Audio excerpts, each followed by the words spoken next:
Tegart नाम के उस पुलिस ऑफिसर, उसने 1 साल बिताया इसके पीछे और बाद में एक रिपोर्ट दिया।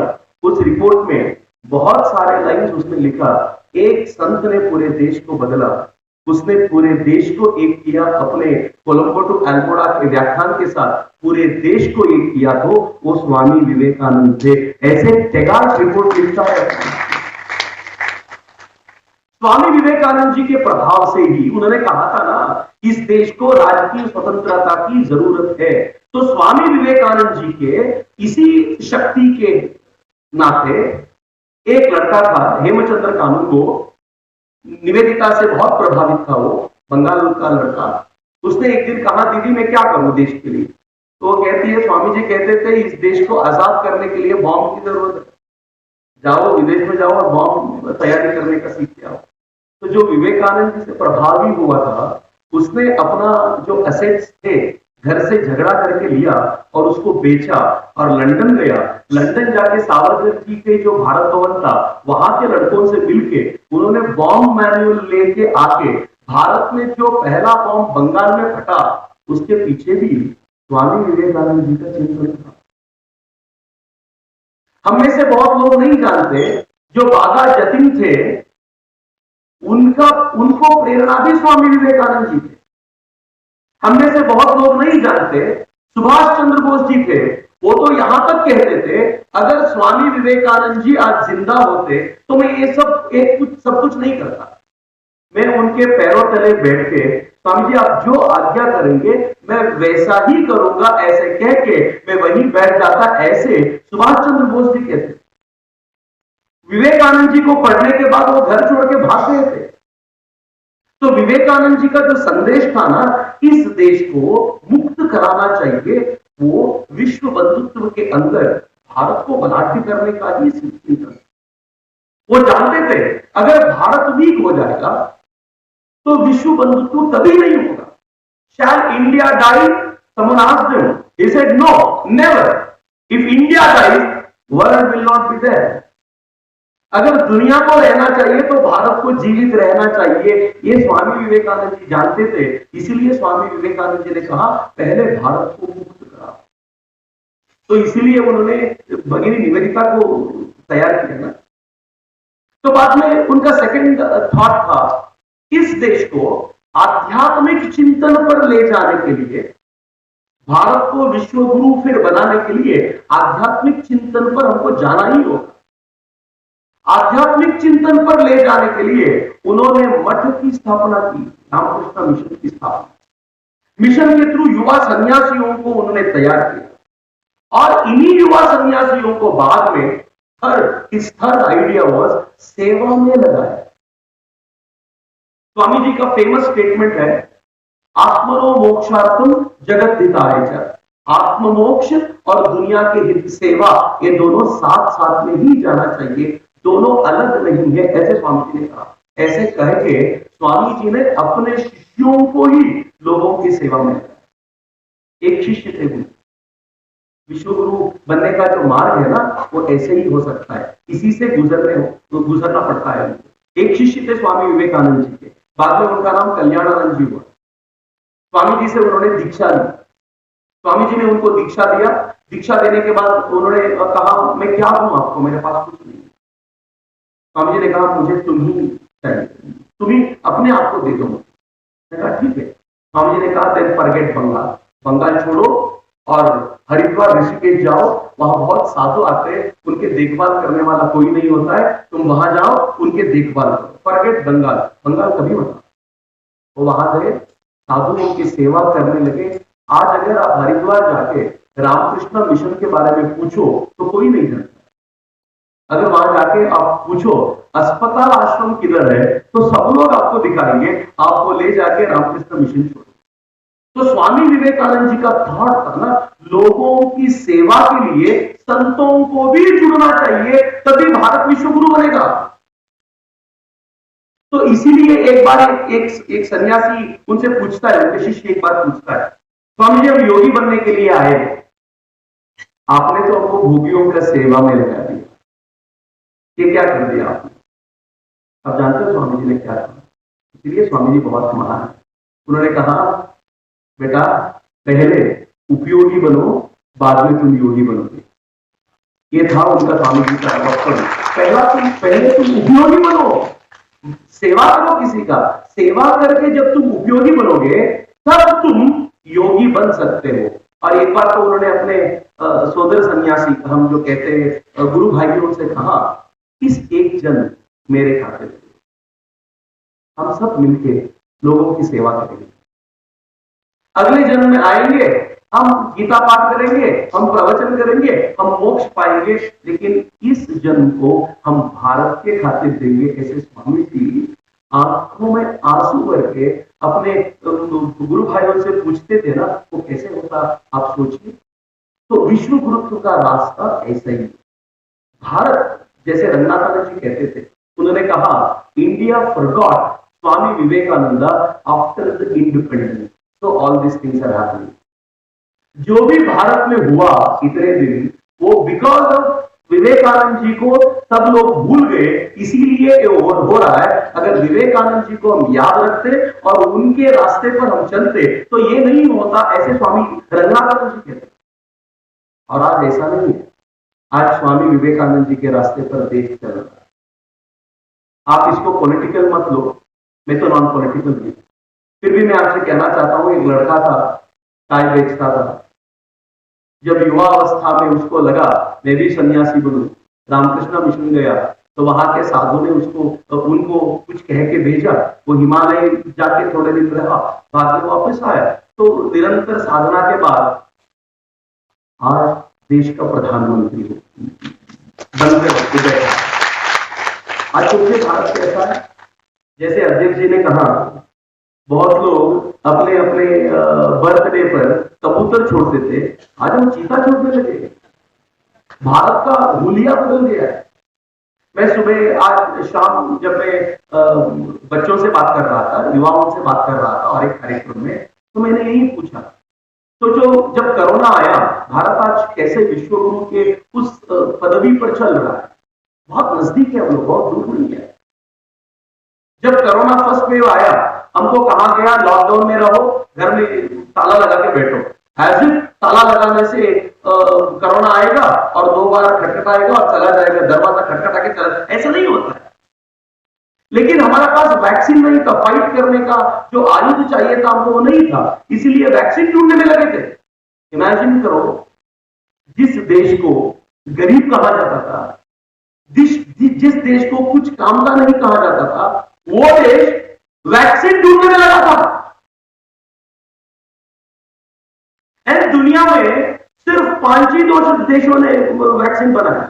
एक तो अमेरिका, बहुत अमीर देश है, वो बना सकता है।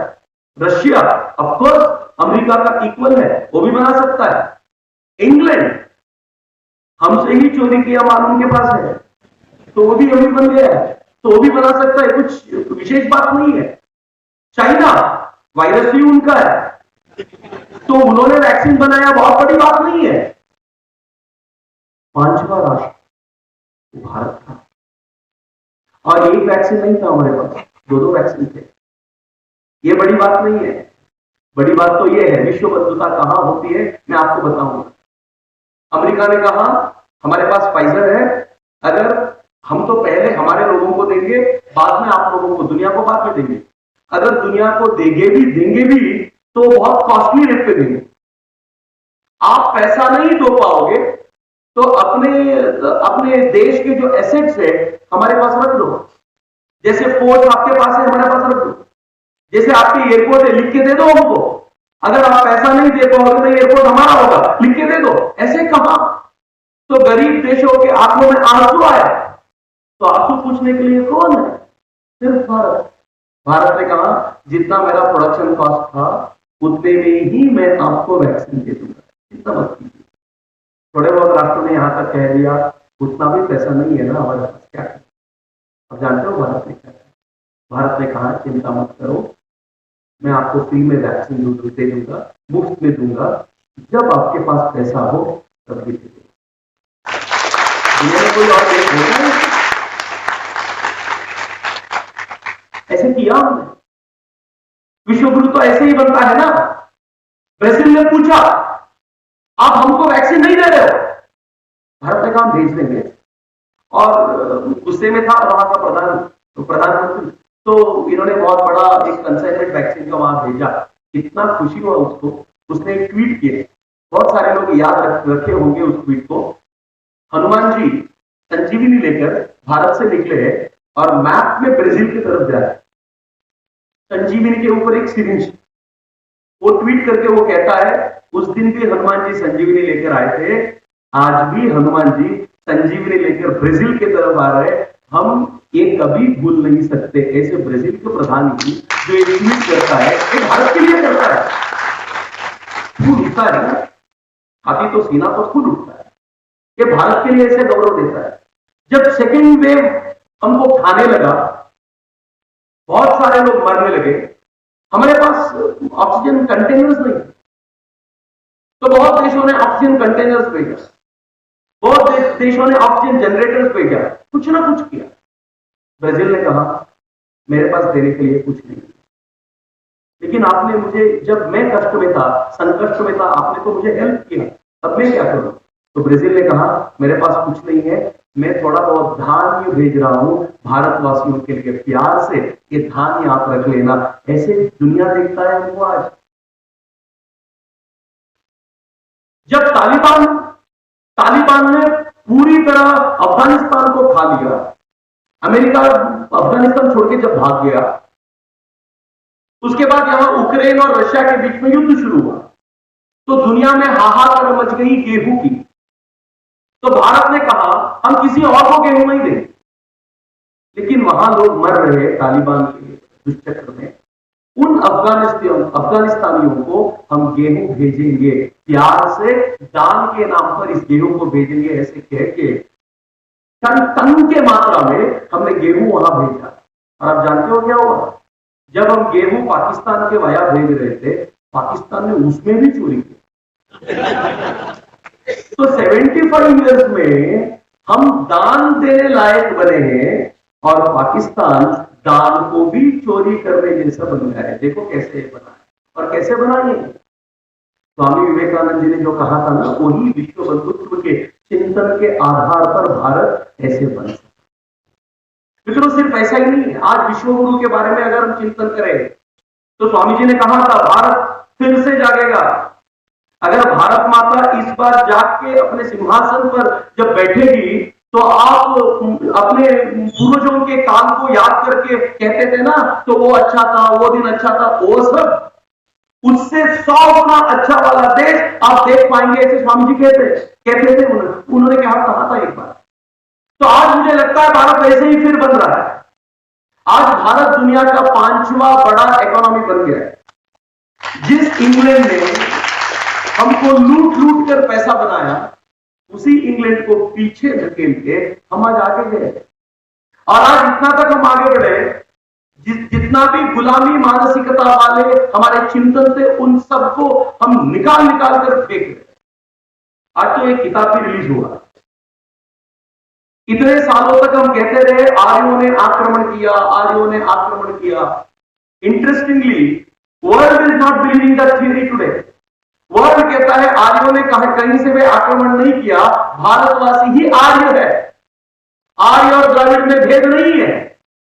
लेकिन इस थियरी को हमको पढ़ाया गया 1947 के बाद, आज तक किसी को पढ़ाया गया।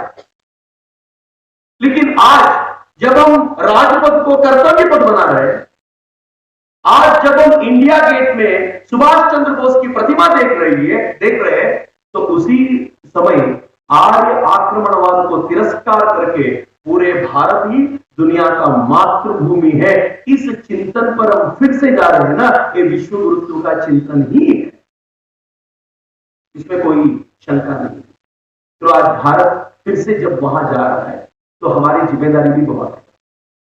हमको साइलेंट नहीं रहना चाहिए, कुछ ना कुछ करते रहना, सेवा में लगना चाहिए।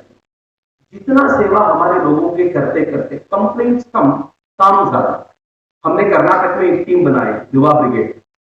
युवा ब्रिगेड का मोटो यही है, स्वामी जी जैसे कहते हैं ना, पहला वो कहते हैं 3 काम करो। पहला काम करो, दूसरा सिर्फ काम करो।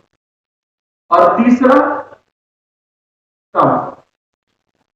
तो सिर्फ काम करते रहे, कंप्लेंट मत करो। हम में से बहुत लोग ऐसे हैं वो कंप्लेंट ही करते रहते। अगर रास्ते में एक खड्डा है तो हम किस किस को गाली देना चाहिए उसका एक लिस्ट ही है हमारे पास। किस किस को गाली देने से क्या क्या हो सकता है, खड्डा नहीं पड़ेगा, लेकिन सिर्फ गाली देते ही रहेंगे। तो स्वामी जी कहते हैं ये सिनिसिज्म वर्क नहीं करेगा। आप बीच रास्ते पे आओ, कुछ काम करने लगो। कोई भूखे मर रहा, स्वामी जी कहते हैं ना, दे alone live who live for others, rest are more dead than alive। जो दूसरों के लिए जीता है सिर्फ वो ही जीता है, और जो अपने के लिए जीता है वो जीने से ज्यादा मरता है। तो इसीलिए जो स्वामी जी का वर्ड्स है, अब हमको जीना चाहिए, सच में जीना चाहिए। जब हम जीने लगेंगे ना, दूसरों के लिए जीने लगेंगे ना, तब हमको अंदर जाने का जो पंचकोशी व्यवस्था थी उसमें एक स्टेप से एक स्टेप अंदर जाने का मौका मिलता है। जब पूरे अंदर जाके आत्मावस्था में हम लीन हो जाते हैं, तब पूर्ण बंधुत्व हमारे ऊपर छा जाता है। तो वो पूर्ण बंधुत्व विश्व बंधुत्व बनेगा। तो उसी बंधुत्व से स्वामी जी लिप्त थे। एक दिन वो रात को, मुझे लगता है नींद नहीं आया उनको, वो शतपथ लगा रहे, वहां से यहाँ से वहां घूमते रहे। तो उनका एक गुरु बंधु आया और उसने पूछा, स्वामी जी नींद नहीं आया? स्वामी जी कहते हैं नहीं, मुझे लगता है कहीं दूर किसी को कुछ ना कुछ दुख पहुंच रहा है, दर्द फील कर रहा है, तो इसीलिए मुझे नींद नहीं है। ऐसे कहते हैं स्वामी। इसीलिए स्वामी जी कहते हैं 40 साल के मेरे इस साधना के बाद मैंने आज समझा है, भगवान कहीं और नहीं रहता है, सब लोगों के दिलों में रहता है। जो जीव सेवा करेगा वो साक्षात ईश सेवा करेगा, ये मैंने आज जाना है। तो इसीलिए जीव सेवा करो ऐसे स्वामी जी कहते हैं ना, आज हम लोगों को यही दिखता है। विश्व बंधुत्व के तरफ जाने के लिए और विश्व गुरुत्व के तरफ जाने के लिए हमको इसी जीव सेवा में लगते हुए कुछ काम अगर हम करने लगेंगे तो भारत फिर से विश्व गुरु बनेगा। मेरा तो आशा है भारत आज ऐसे ही है। कल 2 दिन पहले इस देश के प्रधानमंत्री SCO मीट में थे, शांघाई कोऑपरेशन ऑर्गेनाइजेशन की मीटिंग में वो रशियन प्रेसिडेंट से बात करने के वो कहते हैं युद्ध ही सबका हल नहीं है। आप जानते हो किससे बात कर रहे हो? रशियन प्रेसिडेंट से बात करते कहते हैं युद्ध ही सबका हल नहीं है। इसका मतलब युद्ध बंद करो। अमेरिका का प्रधानमंत्री, अमेरिका का अध्यक्ष जो है उसको भी इतना हिम्मत नहीं है, लेकिन भारत के प्रधानमंत्री रशिया के प्रधानमंत्री अध्यक्ष से कहते हैं युद्ध सबका हल नहीं है। तो रशिया का अध्यक्ष कहता है हाँ हम जानते हैं, पहले दिन से ही आपका रवैया यही है, लेकिन हम तो युद्ध बंद करना ही चाहते हैं, लेकिन वो नहीं मान रहा है, इसीलिए युद्ध कर रहे हैं। वो बाद में कहता है इसमें जो भी बदलाव है ना, हम आपको इंफॉर्मेशन देते ही रहेंगे, आपके साथ वार्तालाप में रहेंगे। ये भारत का वैल्यू है। रशिया कहते हैं हम आपसे वार्तालाप में रहेंगे। तो भारत आज इतना ऊपर है, तो मुझे लगता है इससे ऊपर जाके हमको दुनिया को मार्गदर्शन देने का वो एक स्टेज में रहना चाहिए। उसमें जाने के लिए निरंतर प्रयास चाहिए। एक तो राजकीय स्वतंत्रता, आज भी हमको मुक्ति होना चाहिए, आज भी हमको चाहिए। जो स्वतंत्रता हमने पाई है ये तो सिर्फ स्वराज्य है, स्वराज्य नहीं, अभी तक नहीं बना, स्वराज्य हमको बनाना चाहिए, वो एक बात है। और दूसरी बात स्वामी जी ने कहा हमको फिर से सेवा में लगनी चाहिए, आध्यात्मिकता की तरफ जाना चाहिए। अगर ये 3 बात हम मान लेंगे तो फिर भारत को हम विश्व गुरु बना पाएंगे। मुझे लगता है इसी चिंतन के, इसी आशा पर अगर हम चलने लगेंगे तो बहुत जल्दी हमारे अगले पीढ़ी विश्व गुरु भारत में, जैसे हम जब छोटे थे, हम डेवलपिंग कंट्री भारत में थे, जब हमारे अगले पीढ़ी आएगा वो विश्व गुरु भारत में रहेंगे। इसमें कोई चिंता की बात नहीं है, ऐसे मुझे लगता है। मैं स्वामी विवेकानंद जी से यही प्रार्थना करूंगा हम सबको वो शक्ति दे और ऊर्जा दे और ज्यादा काम करने की शक्ति और हिम्मत हमें दे। ऐसे कहते हुए मेरे वाणी को विराम दूंगा। कहीं आपको गलत लगे तो माफ कीजिए। ऐसे कहते मैं मेरे वाणी को पूज्य स्वामी जी के चरण पर रख के मेरे वाणी को विराम दूंगा। नमस्कार, वंदे मातरम, जय।